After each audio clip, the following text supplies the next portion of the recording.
Quand la force devient faiblesse, l'illusion du conte de fées. Je suis une femme forte. Une de celles qui n'a besoin de personne pour avancer. Je gagne ma vie, je me débrouille seule, et surtout, je n'ai jamais eu peur du célibat.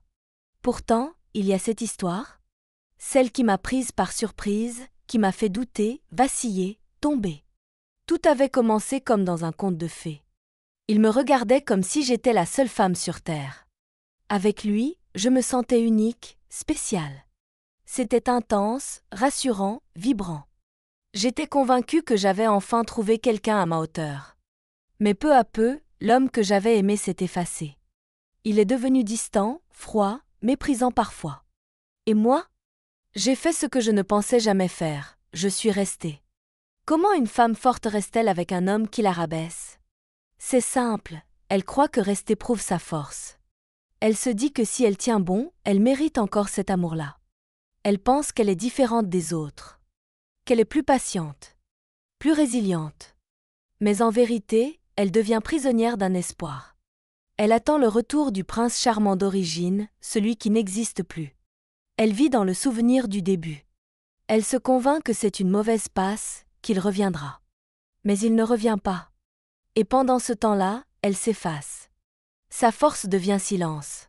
Sa fierté devient dépendance. Et elle finit par croire qu'elle a besoin de lui pour exister.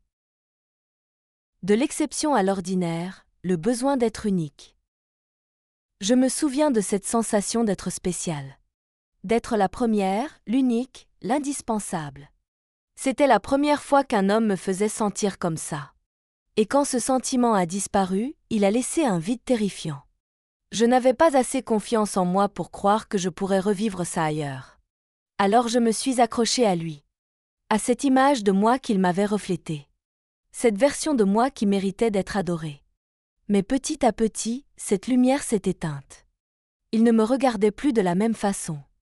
Je n'étais plus qu'une femme parmi d'autres. Une présence habituelle, banale. Pourtant, je refusais de le voir. Je me disais que c'était une phase. Que tout reviendrait à la normale. Que ce n'était pas fini, juste un passage à vide. Et surtout, je pensais que sans lui, je ne serais plus jamais cette femme-là. Celle qui rayonne, celle qui attire, celle qu'on chérit. Alors j'ai accepté de devenir invisible pour lui, tant que je restais visible à ses côtés. C'est cruel à dire, mais parfois, on préfère être mal aimé que seul. Parce que l'amour, même tordu, reste un repère. Et on se dit qu'avec le temps, ça redeviendra comme avant. On se convainc que le vrai amour, ça supporte tout. Même le mépris. Même l'indifférence. Mais ce n'est pas de l'amour. C'est de la survie émotionnelle. Le piège de la nostalgie, aimer un fantôme. Ce que je ressentais pour lui, je ne savais même plus si c'était encore de l'amour ou juste un attachement maladif au souvenir de notre début. J'étais tombée amoureuse d'un homme qui n'existait plus. Et au fond, j'espérais chaque jour qu'il revienne. Je me disais que cette version de lui, insouciante, joyeuse, attentionnée, finirait par refaire surface. Mais c'était faux. Cette version avait disparu, remplacée par quelqu'un d'autre. Quelqu'un de distant, égoïste, parfois cruel. Je vivais dans une illusion. Dans le passé. Dans les promesses qu'on s'était faites, dans les projets qu'on avait dessinés. J'étais attachée à ce nous qui n'existait plus. Et ça, c'est ce qui fait le plus mal, réaliser que tu es la seule à te battre pour deux. Que tu es en couple avec quelqu'un qui, dans sa tête, est déjà parti. Il n'y a rien de plus douloureux que de s'accrocher à un fantôme. Mais on s'accroche quand même. Parce qu'on croit encore que l'amour, le vrai, peut tout réparer. On oublie juste une chose, l'amour, ce n'est pas à sens unique. L'auto-abandon, quand il devient toute ta vie.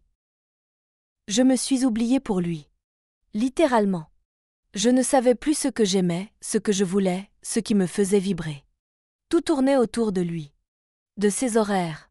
De ses envies. De ses humeurs. Quand il allait bien, j'allais bien.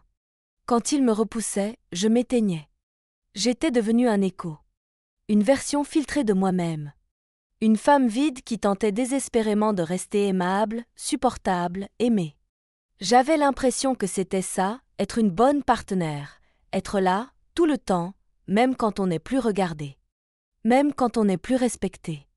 J'avais fait de son bonheur ma mission. J'avais tout misé sur notre relation. Et en faisant ça, j'avais perdu l'essentiel, moi. Ce n'est pas de l'amour, ça. C'est de l'abandon de soi. C'est le contraire de ce que j'étais censée être, une femme forte, libre, indépendante. Mais quand tu vis dans cette dynamique, tu ne t'en rends pas compte tout de suite. Tu penses que c'est normal. Que c'est ça, l'amour. Le vrai, le dur, le passionné. Tu oublies que l'amour, ça doit aussi te faire du bien.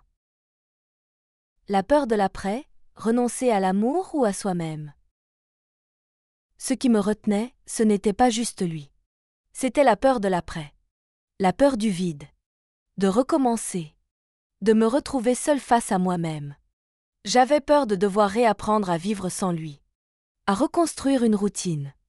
À me confronter à tout ce que j'avais évité. Mais surtout, j'avais peur de ne jamais retrouver quelqu'un. Peur que cette connexion-là, même abîmée, soit la dernière. Peur de redevenir cette femme indépendante et seule, que j'avais pourtant été fière d'être. C'est fou comme on peut redouter de retrouver sa liberté quand on l'a laissé filer trop longtemps. J'avais aussi peur de ne plus jamais plaire. De ne plus jamais ressentir d'étincelles. J'étais devenue méfiante, refermée, exigeante. Et je me disais que peut-être, j'étais devenue trop difficile à aimer. Mais ce n'était pas vrai. C'est lui qui m'avait fait croire ça. La renaissance, redevenir forte après la chute. J'ai mis du temps, mais j'ai fini par partir. Et aujourd'hui, je peux le dire, merci. Merci d'être parti. Merci de m'avoir laissé tomber. Parce que c'est ce vide-là qui m'a permis de me retrouver. J'ai redécouvert ma force.